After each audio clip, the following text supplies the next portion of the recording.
하나님께서 새롭게 허락하신 오늘 더욱 사랑하게 하시고 더욱 기도하게 하시고 더욱 감사하는 삶을 살게 하여 주시옵소서. 이 시간 하나님의 말씀을 듣습니다. 하나님의 말씀이 나의 말씀이 되게 하시고 말씀을 통해 회개하고 결단할 수 있는 주님의 크신 은혜 허락하여 주시옵소서.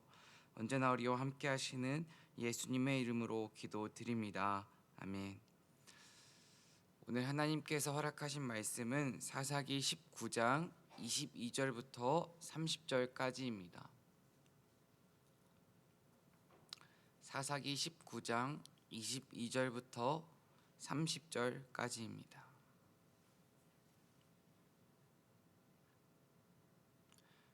오늘 말씀을 함께 합독하도록 하겠습니다. 22절입니다.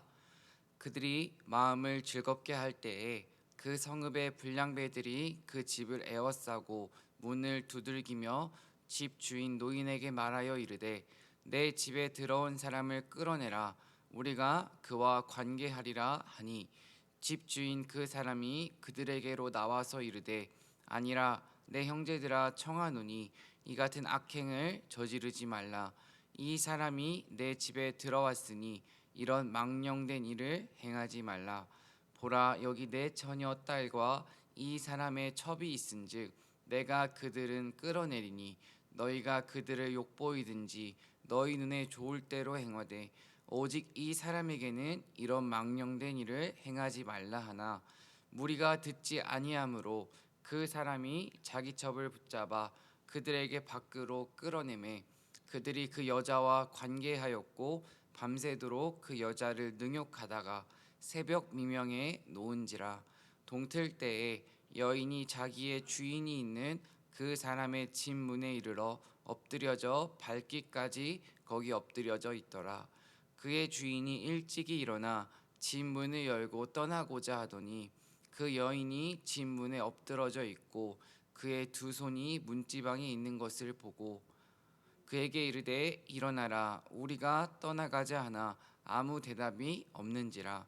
이에 그의 시체를 나귀에 싣고 행하여 자기 곳에 돌아가서 그 집에 이르러서는 칼을 가지고 자기 첩의 시체를 거두어 그 마디를 찍어 12덩이에 나누고 그것을 이스라엘 사방에 두루 보내매 그것을 보는 자가 다 이르되 이스라엘 자손이 애굽 땅에서 올라온 날부터 오늘까지 이런 날은 일어나지도 아니하였고 보지도 못하였도다. 이 일을 생각하고 상의한 후에 말하자 하니라. 아멘. 주님의 은총과 평화가 이 새벽 함께하고 있는 성도님들의 마음 가운데에 가득하기를 소망합니다. 우리는 지금 계속해서 대림절의 시간을 보내고 있습니다. 대림절은 주님의 오심을 기다리는 시간입니다. 개인적으로 저는 이번 대림절의 시간을 보내며 아침 저녁을 하는 기도가 있습니다. 예수님께서 이 땅에 오셨고 나를 만나 주셨다는 그 사실 하나만으로 충분한 인생을 살게 해주세요. 이 기도를 대림절 시간을 보내며 하고 있습니다. 한 사람을 만난다는 것은 인생 가운데에서 실로 어마어마한 일입니다. 하지만 우리의 인생 가운데에서 가장 어마어마한 일은 하나님을 인격적으로 만나는 것입니다. 하나님을 인격적으로 만나는 사람만이 이 세상 문화에 휩쓸리지 않고 이 세상 가운데에서 구별된 자녀로 살아갈 수 있습니다. 특별히 대림절의 시간을 보내며 또 예수님께서 이 땅에 오신 그 시간을 기다리며 하나님과의 인격적 만남을 위해 더욱더 주님의 말씀을 가까이 하는 저와 여러분 되길 소망합니다. 오늘 큐티 제목은 전대미문의 사건입니다. 오늘 말씀을 살펴보면 정말 이런 일이 일어났을까? 어떻게 이런 일들이 일어났을까 싶을 정도의 끔찍한 사건들이 일어납니다. 동성애의 모습이 나타나고요. 여성을 성적 놀이개로 사용하는 모습도 등장합니다. 심지어 사람을 죽이고 그 시체를 가르는 끔찍한 장면도 등장합니다. 이러한 비극적인 사건들을 살펴보며 사실 이런 비극적인 사건들이 성경 속에서만 일어나는 사건이 아니라는 것을 우리는 알고 있습니다. 지금 우리가 살아가고 있는 시대 가운데에서도 동성애는 만연하고 살인은 늘 일어나고 사람을 사랑의 대상이 아니라 어떠한 도구로 수단으로 사용하는 모습들이 너무나도 주변에 많이 있습니다. 그렇다면 우리는 이러한 일들이 대체 왜 일어나고 있는지, 성경 가운데 왜 기록되어 있는지를 고민하고 하나님께 질문해야 합니다. 하나님께서는 모든 인생의 질문을 성경의 정답으로 기록해 주셨습니다. 성경에 어떻게 기록되어 있는지 살펴보니 사사기 19장 1절 말씀을 살펴보면 이스라엘의 왕이 없을 때에라는 문장이 있습니다.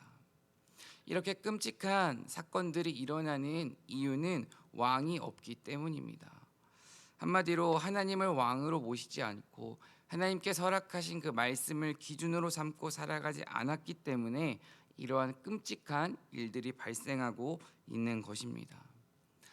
어두우면 어두울수록 빛은 더욱 빛나는 법입니다.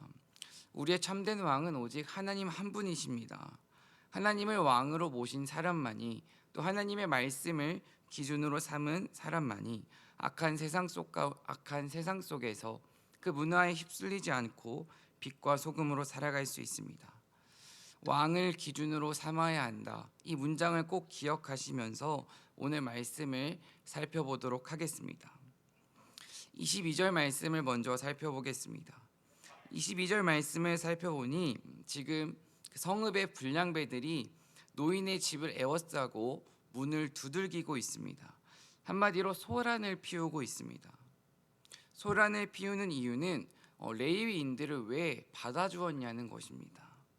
어제 말씀을 잠시 생각해 보면 레위인들은 어느 누구에게도 환영을 받지 못했습니다. 냉대를 당하던 사람들입니다. 한 노인만이 그 레위인들을 환대했고 그 레위인들을 집에 초청해서 같이 마음이 즐거운 시간을 보내고 있습니다. 아마도 이 한 노인이 레위인들을 자신의 집에 받아주었다는 그 소식은 그 마을에 곧장 퍼졌을 것입니다. 그 소문을 들은 불량배들이 지금 노인의 집에 찾아온 것입니다. 이 불량배라는 말은 원어를 살펴보니 여호와를 모르는 자라는 뜻이 있습니다. 하나님을 모르는 사람들이 불량배입니다. 지금 하나님을 모르는 불량배들은 기가 막힌 요구를 하고 있습니다. 내 집에 들어온 사람을 끌어내라, 우리가 그와 관계하리라 하니. 지금 한마디로 집에 초청한 환대를 하고 있는 레위인들을 집 밖으로 쫓아내라고 말합니다. 쫓아내는 것으로 끝나는 것이 아니라 그 사람과 관계를 하겠다고 말을 합니다. 여기서 관계하겠다는 것은 성적인 관계를 의미합니다. 지금 레위인들은 남성입니다. 그리고 또 이 불량배들도 남성입니다. 즉 하나님께서 금지한 동성애, 남성과 남성이 성관계를 맺는 동성애를 지금 이 성경에서 말해주고 있는 것입니다. 동성애의 문제는 부정할 수 없는 죄입니다. 지금 우리가 살펴보고 있는 사사기 시대에도 이 동성애의 죄악은 만연했습니다. 그렇다면 하나님께서 금지하신 이 동성애, 이 죄를 당당하게 말하는 이 사람들의 태도에 대해서 우리는 어떻게 이러한 태도를 품을 수 있을까 생각해 보아야 합니다. 이 사람들이 이렇게 동성애라는 죄악을 당당하게 요구하는 이유는 하나님을 알지 못하는 사람들이기 때문입니다. 한마디로 자기 소견에 옳은 대로 살아가고 하나님을 인생의 주인으로 모시지 않았기 때문에 죄를 죄로 깨닫지 못하고 죄악된 행동을 당당하게 요구하고 있는 것입니다. 어제 말씀을 살펴보면 나그네를 환대해 주지 못한 것도 참 부끄러운 일인데 오늘은 한 걸음 더 나아가서 동성애라는 죄를 당당하게 요구하는 모습을 보여줍니다. 하나님을 왕으로 모시지 않고 인생의 기준을 말씀으로 삼지 않은 사람은 우리가 지금 살펴보고 있는 이 사람들처럼 죄로 물든 괴물처럼 살아갈 수밖에 없습니다. 23절과 24절 말씀을 더 살펴보도록 하겠습니다. 23절과 24절을 함께 읽겠습니다. 23절입니다. 집주인 그 사람이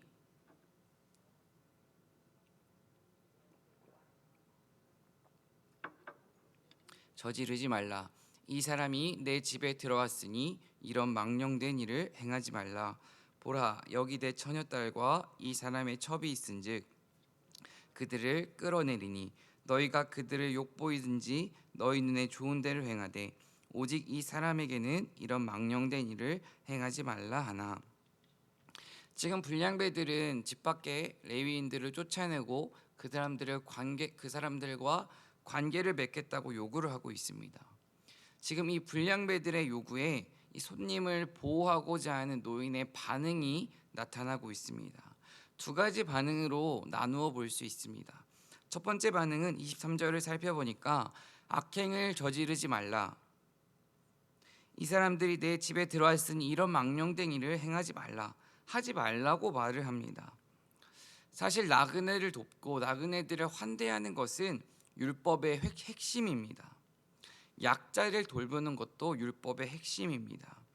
지금 노인은 이런 율법에 위배되는 그 행동을 하는 불량배들에게 잘못되었다고 하지 말라고 명확하게 말을 하고 있습니다.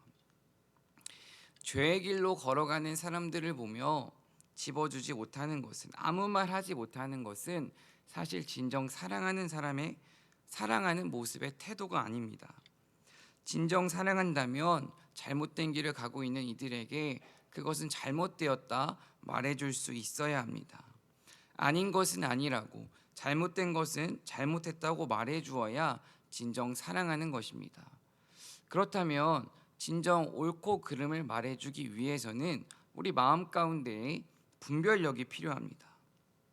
제가 어제 과일을 사러 과일 가게에 갔습니다. 제가 딸기를 이렇게 한 통을 구입하는데 사장님께서 이게 훨씬 더 싱싱하고 맛있는 거라고 딱 보자마자 아시더라고요. 그래서 어떻게 이게 더 맛있는지 아세요? 이렇게 여쭤보니 자기는 보면 안다고 하더라고요. 그래서 그 대답을 듣고 생각을 해보니 과일 가게를 오랜 시간 하셨기 때문에 아마도 오랜 시간 동안 많은 경험을 하면서 그리고 어떤 과일이 더 맛있을지 더 연구하셨기 때문에 그렇게 보자마자 알 수 있겠구나 생각을 했습니다. 우리가 분별력을 품기 위해서는 정말 하나님을 알고자 하는 갈망, 하나님을 더 사랑하고자 하는 그 갈망이 우리 마음 가운데 있어야 합니다. 하나님을 알고자 하는 그 갈망이 있는 사람만이 분별력을 품고 악한 세상 속에서 구별된 자녀로 살아갈 수 있습니다. 노인의 두 번째 반응은 자신의 딸과 레위인의 첩을 내어주겠다고 24절에서 말하고 있습니다. 사실 여성들을 건네주겠다고 하는, 여성들을 도구로 삼는 이 모습은 지금 이 시대를 살아가고 있는 우리가 이해하기는 참 어려운 내용입니다. 하지만 그 당시의 시대 가운데 이 사사기가 기록되어 있는 그 시대 가운데에서 여성은 사실은 한 인격체로 보기보다 어떠한 도구와 수단으로 삼는 것이 조금은 당연시 여겨졌던 시대입니다. 그런데 중요한 단어는 24절을 살펴보면 너희 눈에 좋을 대로 행하되라는 문장입니다. 지금 레위인도 그렇지만 한 노인도 결국 하나님 보시기에 좋은 대로 행하는 것이 아니라 사람 보기에 좋은 대로 행할 것을 말합니다. 지금 이 노인도 결국 하나님의 말씀에 자신의 삶을 물들인 것이 아니라 세상 문화에 물든 모습을 보여주고 있습니다. 어떠한 선택을 앞두고 우리가 고민해야 하는 것은 이 선택을 했을 때 내 인생이 더 잘 풀리겠지, 이것이 아닙니다. 어떠한 선택의 갈림길 앞에서 우리가 진정 고민하고 하나님께 매달려야 하는 것은 하나님 보시기에 좋은 것은 무엇인지 질문하는 그 태도가 가장 중요합니다. 하나님 보시기에 좋은 것을 택한다는 것은 때로는 어렵고 힘들고 아픈 일일 수도 있습니다. 중요한 것은 아프고 힘들지라도 하나님 보시기에 좋은 것을 선택하는 그 사람만이 하나님께서 주시는 기쁨과 영광을 누릴 수 있습니다. 나 보기에 좋은 것을 선택하는 것이 아니라 하나님 보시기에 좋은 것을 선택하는 저와 여러분 되길 간절히 소망합니다. 25절 말씀을 살펴보겠습니다. 이제 노인이 제안한 그 두 가지를 불량배들은 듣지 않습니다. 여기서 등장하는 붙잡다라는 단어가 있습니다. 지금 그 사람이 자기 첩을 붙잡았다고 합니다. 여기서 그 사람은 그 한 노인으로 생각하는 것이 좋다고 합니다. 이 붙잡다라는 단어는 강제의 의미가 담겨 있습니다. 아마도 그 첩은 불량배들에게 가기 싫어서 많은 발버둥을 쳤을 것입니다. 첩은 가기 싫다고 거절했지만 지금 강제로 끌어내고 있습니다. 강렬하게 저항하고 발버둥 쳤지만 이 첩은 아무런 힘이 없었습니다. 그리고 결국 밤새도록 성폭행을 당합니다. 26절과 27절을 더 살펴보니 이제 밤새도록 여자가 그 첩이 성폭행을 당하고 주인의 집 앞에 엎드려져 있습니다. 그리고 27절을 보면 그 손은 문지방에 걸쳐 있습니다. 지금 손이 문지방에 있었다는 이 표현은 그 여인이 필사적으로 집에 들어가고자 했음을 말해줍니다. 지금 이 첩은 밤새도록 성폭행을 당하면서 나 좀 살려달라고, 나 좀 도와달라고 외친 것입니다. 하지만 그 주인은 자신의 첩의 간절한 절규를 듣지 않고 외면합니다. 지금 집 밖에 있는 사람은 한 여인, 성폭행을 당하는 첩입니다. 그렇다면 반대로 집 안에 있는 사람은 누구입니까? 바로 레위인입니다. 그리고 한 노인입니다. 특별히 이 레위인은 거룩한 사람들, 하나님께 사명을 부여받은 사람들입니다. 하나님의 사랑을 경험하고 타락한 백성들을 하나님께로 인도해야 할, 연결해 주어야 할 사명이 있는 사람들입니다. 백성들에게 믿음의 본을 보여야 하는 그 레위인이 지금 우리에게 보여주는 모습은 사실 짐승만도 못한 모습입니다. 자신의 첩의 죽음을 외면합니다. 하나님을 왕으로 모시지 않으면, 말씀을 삶의 기준으로 삼지 않으면 어느 누구나 이런 끔찍한 죄악의 모습을 외면할 수 있고 행할 수도 있습니다. 그리고 더 나아가서 내 곁에 있는 사람이 정말 큰 고통을 당할지라도 끝까지 듣지 않고 외면할 수 있습니다. 정말 우리가 이 세상을 살아가면서 걱정해야 하는 것은, 늘 주님 앞에 기도해야 하는 것은 내가 하나님을 알지 못하는 것, 그리고 죄악된 것을 죄로 깨닫지 못하는 것, 이러한 것을 행하지 않게 해달라고 기도해야 합니다. 특별히 이 새벽 기도하실 때 하나님, 제가 하나님을 바르게 알게 해달라고, 죄를 죄로 깨달을 수 있는 지혜를 허락해달라고 기도하는 이 새벽 되길 간절히 소망합니다. 28절 말씀을 살펴보겠습니다. 28절 말씀을 살펴보면 이제 그 주인이 일어나라, 우리가 떠나가자, 이렇게 말을 합니다. 밤새도록 성폭행을 당했던 것을 이 주인은 절대 모를 수가 없습니다. 하지만 이 주인이 그 성폭행을 당한 그 첩에게 건넨 첫 마디가 괜찮아, 이것이 아니라 일어나라, 이 한마디입니다.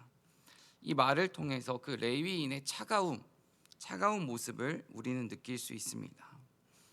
사실 우리의 마음 가운데에 하나님의 사랑이 없으면 차가운 말을 건네는 것, 이것은 너무나도 쉬운 일입니다. 주님의 사랑이 없으면 우리의 말과 생각과 행동 가운데에 차가움이 나타납니다. 그리고 그 차가움은 누군가의 마음을 찌를 수가 있습니다. 지금 레위인은 자신의 첩을 2번 죽인 것입니다. 첫 번째로 죽인 것은 그 첩을 불량배들에게 넘긴 것, 그리고 2번째로 죽인 것은 밤새도록 성폭행을 당한 그 첩에게 따뜻한 말을 건네기보다 차가운 말, 무관심의 말을 건네는 것, 이것으로 2번이나 죽이고 있습니다. 사람의 마음을 죽게 하는 것은 행동과 말입니다. 지금 나의 행동과 나의 말은 따뜻함에 가까운지 차가움에 가까운지 이 새벽 주님의 말씀에 비춰보시길 간절히 소망합니다. 그리고 내 말이, 내 행동이 조금 차가운 모습에 가깝다면 내 마음 가운데 주님의 사랑이 더 가득하게 해달라고, 내 입술과 내 생각과 내 행동 가운데 주님의 사랑과 주님의 따뜻함이 나타나게 해달라고 기도하는 이 새벽 되길 소망합니다. 29절과 30절 말씀을 함께 읽도록 하겠습니다. 29절입니다. 그 집에 이르러서는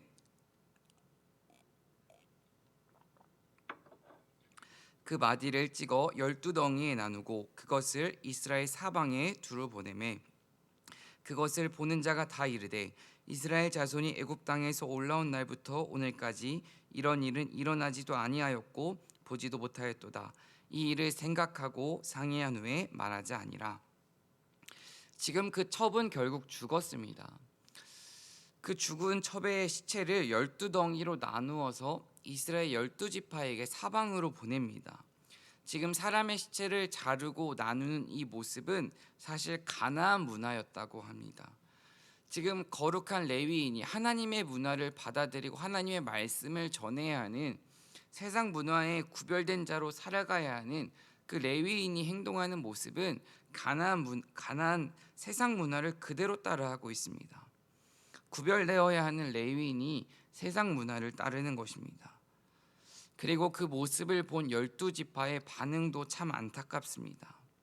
30절 말씀을 살펴보니 그 잔인한 모습, 시체를 자르고 그 시체가 자신들의 눈앞에 온 그 모습을 보면서 이런 일은 지금까지 일어나지 못하였다, 보지 못하였다 말은 하지만 그저 이 일은 생각하고 상의한 후에 말하자, 이렇게 끝내버립니다.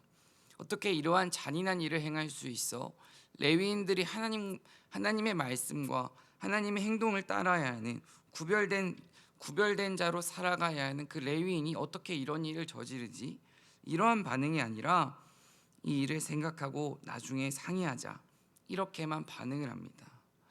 한마디로 지금 레위인도 세상 문화에 동화되었고 이스라엘 백성들도 세상 문화에 동화되었습니다. 이렇게 정의가 무너지고 공의가 무너지고 비참한 일이 일어나고 끔찍한 일이 일어나는 이유는 이스라엘에 왕이 없었기 때문입니다. 오늘 말씀을 마무리합니다. 전대미문의 사건이 일어난 이유는 왕이 없기 때문입니다. 즉 삶의 기준, 하나님께서 허락하신 그 말씀을 기준으로 삼고 살아가지 않았기 때문에 이러한 끔찍한 전대미문의 사건이 일어난 것입니다. 오늘 말씀에 일어난 끔찍한 사건들이 사실 우리의 삶 가운데에도 찾아올 수 있습니다. 그리고 우리 주변 가운데에서도 이러한 일은 지금도 일어나고 있습니다. 어떠한 일이 찾아올 때 하나님을 왕으로 모시고 그 삶의 기준이 말씀이라면 이러한 어떠한 일을 당할지라도 다시 일어날 힘이 있습니다. 하지만 삶의 기준을 하나님으로 두지 않는다면 이러한 일들이 찾아올 때 우리는 일어서지 못하고 큰 어려움을 당합니다. 기준이 있는 사람은 어려움이 찾아와도 다시 일어날 수 있고 기준이 없는 사람은 이리저리 흔들리며 낙심할 뿐입니다. 제가 인생을 살아가면서 기준을 두는 말씀이 여러 가지가 있지만 특별히 여호수아 1장 9절 말씀을 두려울 때마다 제 삶의 기준으로 삼습니다. 두렵고 힘들 때마다 쓰러나 두려워하지 말아라, 내가 너와 함께한다. 이 말씀을 되새김질하며 주님 앞에 기도합니다. 또 최근 저에게 주신 하나님의 말씀, 저의 삶의 기준으로 삼고 제가 살아가야 하는 그 말씀은 시편 40편 1절 말씀을 저에게 감동으로 주셨습니다. 내가 간절히 주님을 기다렸나니 주님께서 나를 굽어보시고 나의 울부짖음을 들어주셨네. 이렇게 삶의 기준으로 삼고 살아가는 그 말씀이 있기에 힘들고 어렵고 아플지라도 낙심되지만 다시 일어날 수 있습니다. 오늘 말씀을 통해 지금 나의 기준은 무엇인지를 돌아보시기를 소망합니다. 하나님이십니까? 세상이십니까? 그리고 나의 기준은 오직 하나님께 두는, 정답이 담겨 있는 이 말씀에 두는 저와 여러분 되길 간절히 소망합니다. 기도하겠습니다. 사랑과 은혜 하나님, 오늘 말씀을 통해 하나님이 없는 시대에 타락한 모습을 보게 하시니 감사합니다. 우리 삶의 주인 되시는 하나님을 내 인생의 왕으로 모시기 원합니다. 삶의 기준을 주님의 말씀으로 삼기 원합니다. 인생의 목표를 하나님과의 깊은 관계로 삼기 원합니다. 날마다 주님을 닮아가는 거룩한 자녀가 되어 이 악한 세상 가운데에서 빛과 소금으로 살아가는 주의 자녀가 될 수 있도록 이 새벽 우리의 마음 가운데에 주님의 크신 은혜 허락하여 주시옵소서. 오늘 하루도 나의 말과 생각 그리고 행동을 주관하실 그 하나님을 찬양합니다. 언제나 우리를 사랑하시는 예수님의 이름으로 기도드립니다. 아멘.